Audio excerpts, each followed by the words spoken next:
हाँ जी, क्या है कि मेरे वाइफ का कैंसर का ट्रीटमेंट है, कल डॉक्टर का अपॉइंटमेंट है मैसूर में, तो हमने 1 महीना पहले बुक किया था इसको और सुबह मैसेज आ रहा है कि आज का फ्लाइट कैंसिल हो गया। पहले क्यों नहीं बताया इन्होंने, हम कुछ दूसरा अरेंजमेंट कर लेते।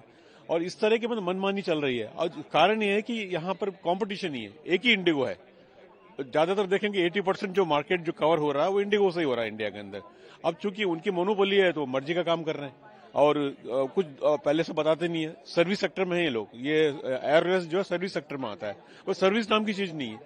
अब वो रिफंड के लिए भी हमको यहाँ संघर्ष करना है। अब उसके लिए कोई अलग काउंटर नहीं है कि चलो सबको तुरंत दे दें। हम पिछले आधा घंटे से यहाँ खड़े हैं, 1 घंटे पहले वहां आए, वहां कोई बताने वाला नहीं है। अभी पता लग रहा है कि सब कैंसिल हो गया। अब अपना देखो, हम कार लेके आए हैं, कार से हम मैसूर जाने वाले हैं। सर कोई अल्टरनेट अरेंजमेंट की बात नहीं, कुछ नहीं, कोई गारंटी नहीं, कुछ नहीं।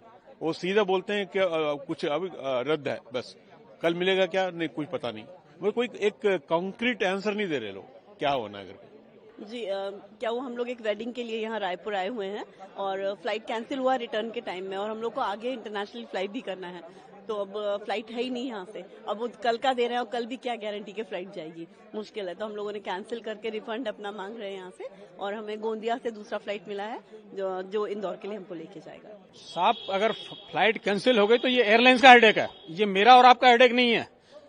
मैंने एक्स्ट्रा लगेज के पैसे दे करके इंटरनेशनल ट्रेवल करके मैं यहाँ पहुंचा हूँ। आज शानदार 48 घंटे हो गए, 48 घंटे के बाद मेरा बैगेज मेरे को नहीं मिल रहा है। ये तो लापरवाही है और कुछ नहीं है ये। सर ऐसी बात बता रहे थे कि बैगेज में आपके मेडिसिन। बिल्कुल मेरी मेडिसिन है और कल को उस मेडिसिन के कारण मेरे को कुछ हुआ तो मैं तो इनको खड़े कर दूंगा कोर्ट में। सर क्या आश्वासन दे रहे हैं? आश्वासन मतलब हाँ बोलते हैं, ना तो बोलते नहीं, ना तो इनके बाप ने बोलना सिखाया नहीं। मैं तो सामने मेरे से कोई बात कर रहा, मैं जरा ठीक से बात करूं ना, सिर्फ तमाशा करके रखे हैं और कुछ नहीं है। सर बोलते हैं, सर क्या काम तो करो पहले तुम। 48 घंटे से मैं इनके पीछे घूम रहा हूं, ये मैं लिख के दिया है इन्होंने।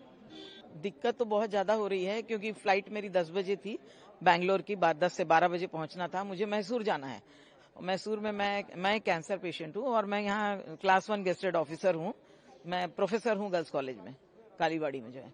और मैं एक तो हम ऑफिस से छुट्टी लो, उसके एग्जाम का टाइम है, फिर भी हम अपना पहले से डॉक्टर का अपॉइंटमेंट था सब लेके यहाँ आए, तो कल रात तक हमें नहीं मालूम था कि ये कैंसिल हो रहा है। और अब देख रहे हैं आप कि इतनी ज्यादा झूमा झटकी ये वो है कि काउंटर पे पहुंचने का, इंडिगो का एक ही काउंटर है, कम से कम 2-3 काउंटर रहते, एक काउंटर पे 2 लोग बैठे हैं और बार बार बोल रहे हैं कि हम देख रहे हैं। और अभी मेरे हस्बैंड 1.5 घंटे से अभी जाके काउंटर पे पहुंचे हैं। तो अब बताइए हम क्या करें? या तो हमको, पैसा हमारे लिए बात नहीं है, समय की बात है। और हम जहां जाना चाहते थे, मैं तो मेडिकल इसमें जाना चाहती थी, तो मेरा तो कैंसिल ही हो गया अपॉइंटमेंट ना। मैं क्या करूं? मैं बताइए। कोई ऑल्टरनेट अरेंजमेंट की बात कही? हाँ, मैंने ऑल्टरनेट अरेंजमेंट ये हमको या तो नागपुर से भेज दो या विशाखापट्टनम से भेज दो, ये कुछ तो करो जिससे हम चले जाएं। पर उसकी भी कोई गारंटी नहीं है क्योंकि 1200 फ्लाइट कल रद्द हुए हैं और आज कितने रद्द होंगे हमें नहीं मालूम है, क्योंकि ये इंडिगो की पॉलिसीज है। इंडिगो अपने ग्राहकों के साथ, अपने स्टाफ के साथ, उनके सब जो भी स्टेक होल्डर है, किसी के साथ न्याय नहीं कर रहा है। इसीलिए उनको अपनी व्यवस्था को सुधारना है। और सरकार का जो प्रयास है कि 48 घंटे नहीं 36 घंटे काम कराओ, बिल्कुल सही है। क्योंकि जब पायलट अगर सुस्त हो जाएगा तो क्या करेगा, इतनी जनता उसके बैठी है। तो इसीलिए बहुत जरूरी है कि इस सर्विस सेक्टर में कोई नया कॉम्पिटिटर आए। और मेरा तो ये कहना है कि हमारे छत्तीसगढ़ में पैसे की कमी नहीं है, हमारे छत्तीसगढ़ का ही कोई छत्तीसगढ़ी इसमें आए एविएशन में, बहुत जरूरी है। और अभी जो समस्या हो रही है तो हो ही रही है, अब क्या करूं मैं।